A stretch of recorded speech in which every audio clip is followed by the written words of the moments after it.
Welcome to the Growth Boss podcast, where we seek out the secrets to high performing campaigns from some of the smartest marketers in the world. I'm your host, Jared Smith. Today, I have Brian Massey with me, and he's going to teach us how website redesign insurance saved 4 years of conversion optimization. Now, Brian is the founder of Conversion Sciences and the author of Your Customer Creation Equation. With over 30 years of experience spanning programming, entrepreneurship, and corporate marketing, Brian is known for transforming websites through analytics, A/B split testing, and customer profiling. As a sought-after speaker at events like IBM and Inbound, and a contributor to platforms like Search Engine Land, he's a leading voice in conversion optimization. He also hosts the Intended Consequences podcast. Brian, thanks so much for being here today. I am delighted to be here. Awesome. So talk us through, maybe start at the very beginning, because before this call, was not super familiar with what redesign insurance is. So I believe you guys coined that term. Walk me through what that means. Yeah, as far as I know, we've coined that term. And well, let's talk very quickly about the state of the industry in terms of how redesigns are done. You say, oh, do a refresh on our site. Sometimes people are just, we want to refresh. We haven't done a redesign in 4 years. We're going to do a refresh. So what you do is you find a creative agency that has the talent. They have experts and designers and creative directors and people who have done this before. You hand them a creative brief. They ideally will do some research on your customers, and then they will go through the design development process, making tens of thousands of decisions about how to do things, what to add, what to change, what to do differently, what to keep the same sometimes.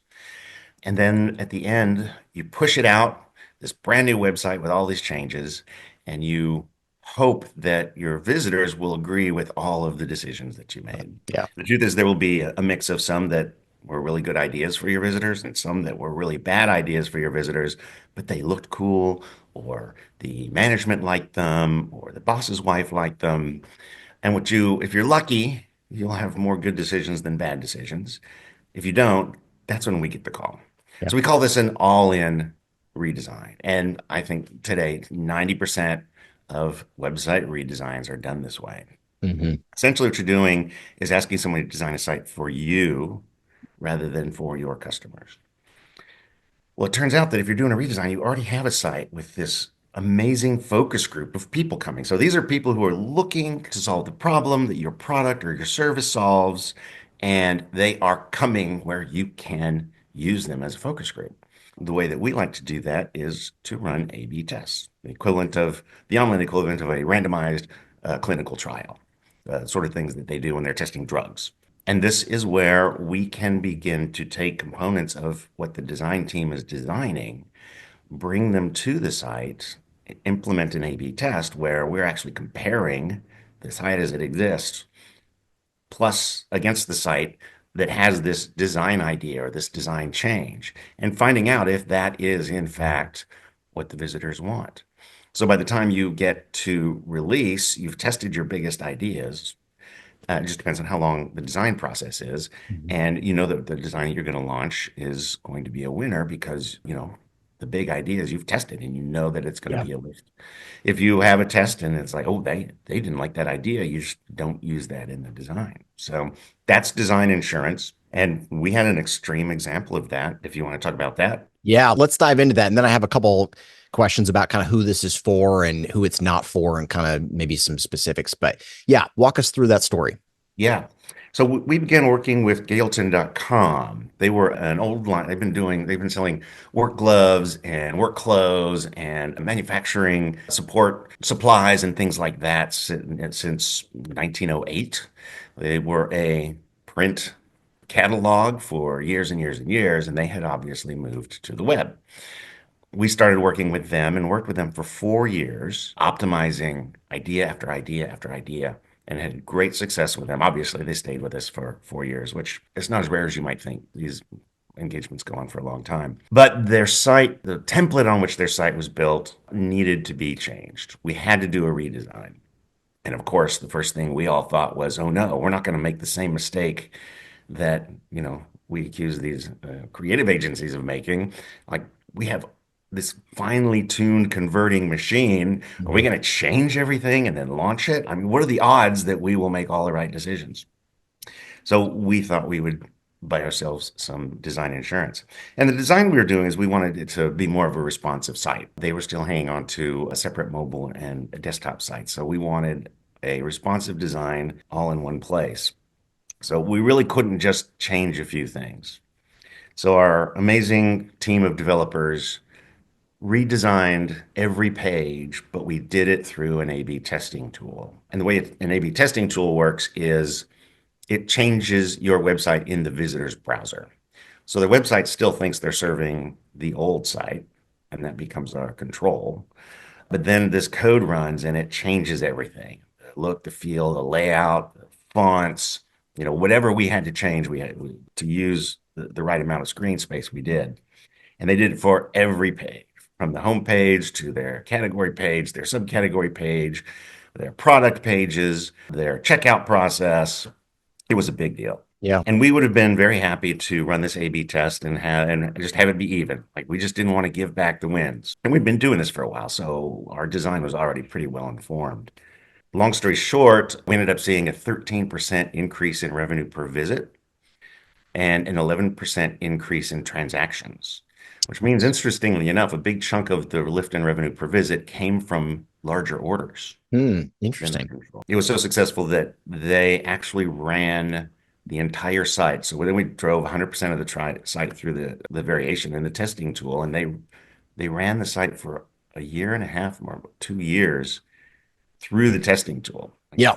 Because it was such a big change, they didn't want to make the change on the back end. And they were looking at replatforming and some things. So, As a business owner, I can relate to that fear. You're like, don't touch anything. It's working. yeah, exactly. So that's an extreme version of redesign insurance. We Okay. didn't want to give up the gains we made, and we tested the whole redesign all at once. Typically, when we do this, we're testing specific ideas, concepts, new templates for product pages, and things like that, rather Okay. than entire redesign. And what advice would you give either the business owner or the creative agency before they go into the redesign process? I know my company right now is in the middle of one. I own an e-commerce brand, and I was like, listen, I actually want to keep the design exactly as it is. We need to recode the site so we can go to the next level of Shopify.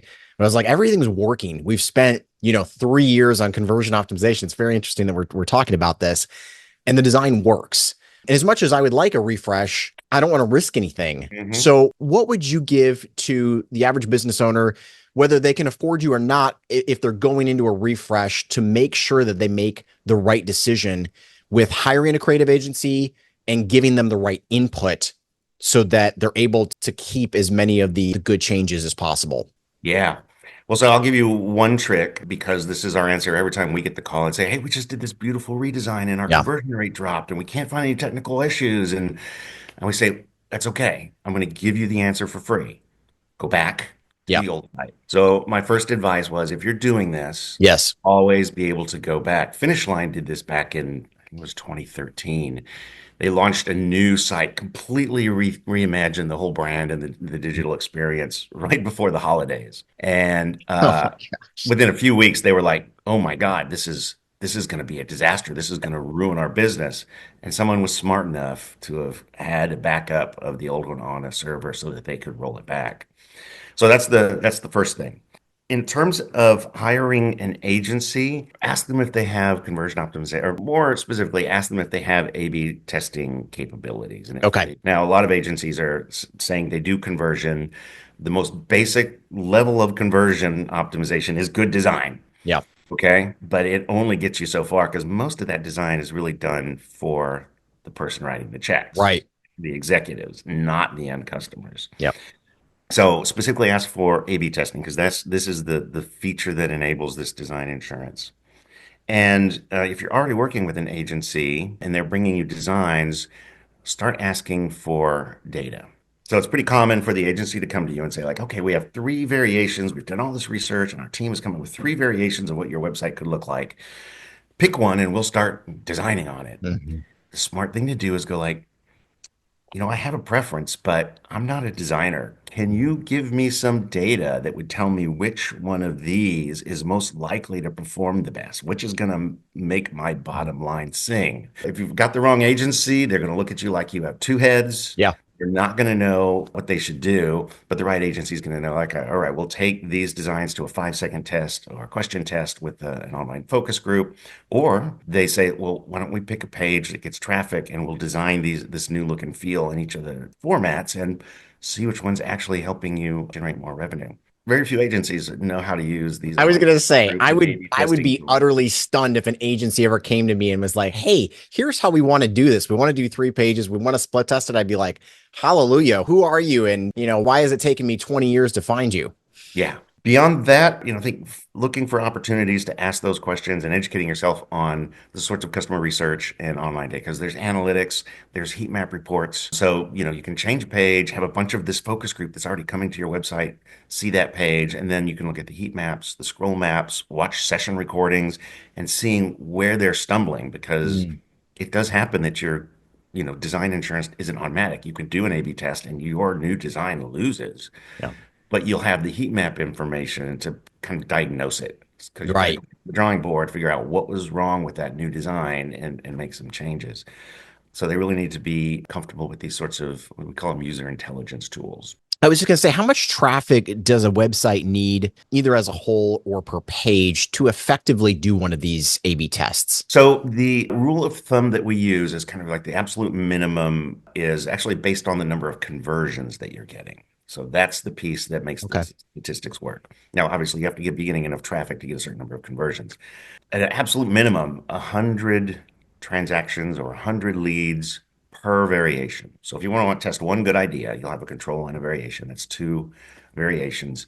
You would need at least 200 conversions on that page or Hmm. on traffic that's going to see that page. It is essentially influenced by that page. And that gives you an idea of the minimum. Now, that in general, you're probably not going to call a test until you have 150 or 200 conversions per variation. But if it's a big win, if Yeah. there's a big spread, a big lift, then 100 will get you close enough. Okay. And let's say we get this heat map tool on the website, we're running it, kind of comparing the new design versus the old. You're looking for where the visitors are getting hung up on the page, but what are some other things that you're looking at? And let's just say it's a completely new design and the conversion rate ends up being the same. What kind of other data points are you going to pull from that report? Well, at a basic level, we want to look at the scroll map. So what this does is it brings in the entire group of people who visited the page into one report. And you read it pretty much like you would a weather radar map. Hot areas are where a lot of people, where there's a lot of rain, where a lot of people have seen that part of the page, and then cool green to blue to black are where not many people are seeing it. So you can get an idea of where they're stopping and spending more time, how far down the page, 50% of the people drop off, 25% of the people drop off. When you begin to notice, like, okay, how important is this content at the bottom that nobody is seeing? Do we Yeah. need to move this up? Or is there something that's happening earlier on that is boring them, that's causing them to stop? The other thing you can look at is mouse move reports. So Mhm. this aggregates where the mouse is moving. And there's a fairly large segment of your audience that will essentially use the mouse to read. So you get an idea of what parts are getting read and what are not. And typically, what you'll see is if you've got a part of the page that has a big, thick paragraph of text, Yep. it's very light. There's not a lot of activity on those things. So you might look at those and say, why don't we try breaking this up into smaller paragraphs, maybe add some bullets, some highlighting, some subheadlines, so that they can then scan it and they get the point without having to read this word cloud that they've got. Beyond that, we're looking at things where people are clicking on things that aren't clickable. A lot of times people will be clicking on images next to text because they want to, go and learn more, and you didn't make that clickable. Or they want to see if it's a screenshot, they want to see an expanded picture of that screenshot. Mhm. We're looking for places where we want people to click and they're not clicking. So do we need to increase the visual hierarchy on our calls to action? Things like that.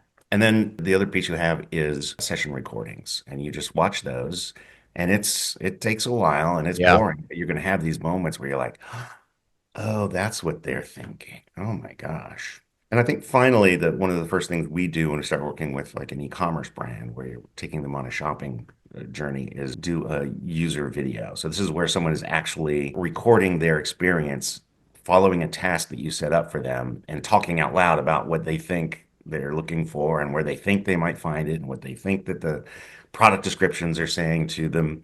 And there's a lot of those palm to forehead moments as well. Okay. What are the things you like to collect from customers ahead of time, even before you're running the split test, you're putting the heat map stuff on the website? What's kind of the initial requirements that you're getting from a client to make sure that you're kind of maximizing the result of the tests that you run? Yeah.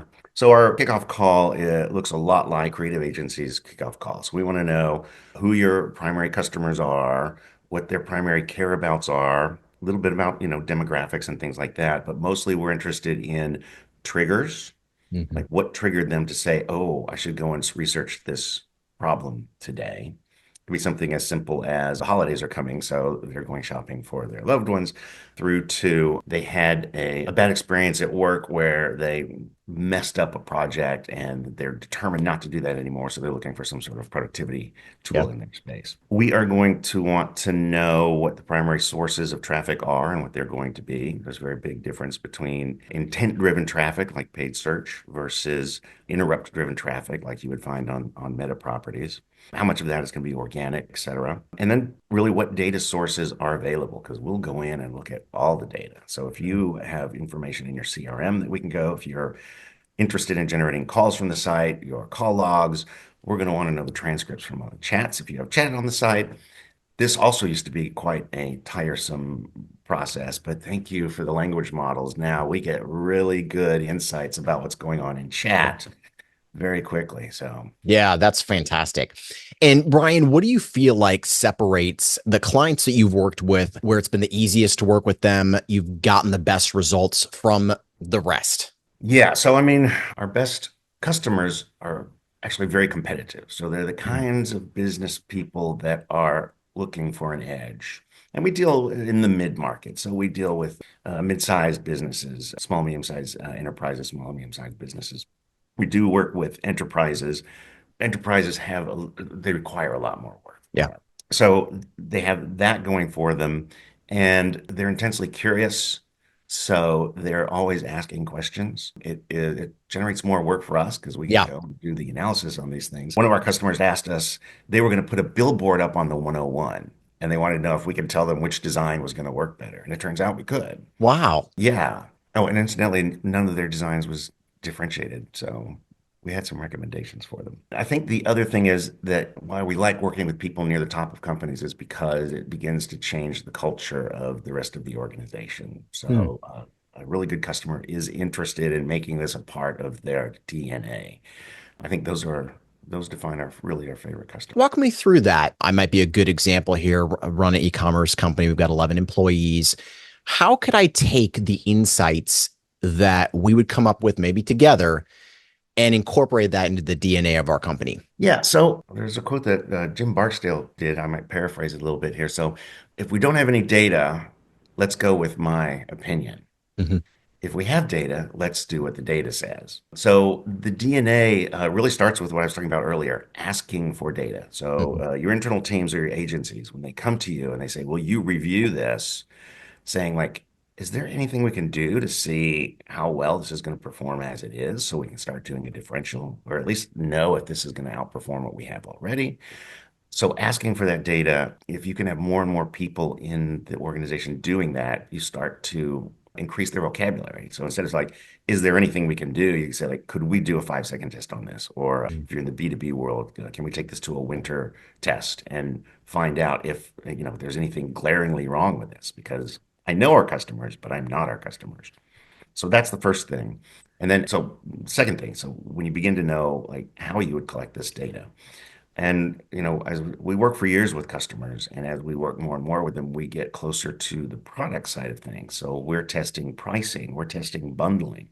You want to add new features, we can test that, see if it's worth going into, even before you begin development. We're testing new lines, new pricing lines, things like that. What accessories go best with this group of products? So that's what I mean by the culture. It's not something that we I can say that I can go into a customer and start changing their culture. But with the right leader and more Yeah, people being involved in it, it becomes a bit of a virus. I love it. I love it. Brian, this has been hugely valuable. Is there anything else that you feel business owners and marketers need to understand before they kind of undertake a big redesign? I think the biggest thing is how much data there is out there Mhm. to help them make decisions, how inexpensive and easy it is to access. There's two things in the way. There's some training, so helping people to learn to use these tools. There's a bit of an art to doing an online focus group, for instance. And you probably have some data silos that you need to free up and spend some time giving access. You know, we especially see this with the enterprise customers. They have this beautiful business intelligence system.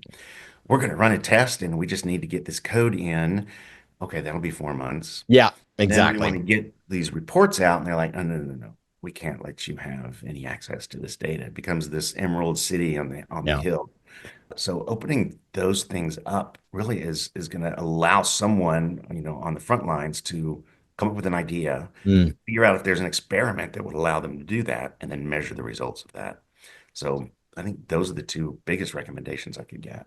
I love it. And I would say the average business owner probably watching this has Google Analytics. They have the basics in place. They're there. Yeah. Okay. Okay. I was like, is there anything else that kind of the average business needs to make sure they're getting enough of the data to make good quality decisions? So there are usually some blind spots in Google Analytics, but don't let that stop you from having that. We Yeah. get so much good information from even a basic analytic, Google Analytics or even Adobe Analytics.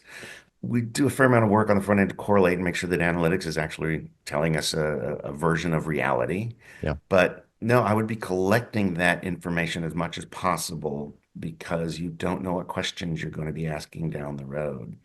I see analytics as the ability of walking around your online store the way you would a brick and mortar store to see how things are going. Yeah. So get comfortable with that. There are dashboards that can make it easier, but we're all going to have to up our data intelligence. Okay. Excellent. Well, Brian, thank you again for joining here today. This has been valuable and hopefully will save hundreds of thousands, if not millions of dollars in business for our listeners. Appreciate it. Yeah, glad to be here.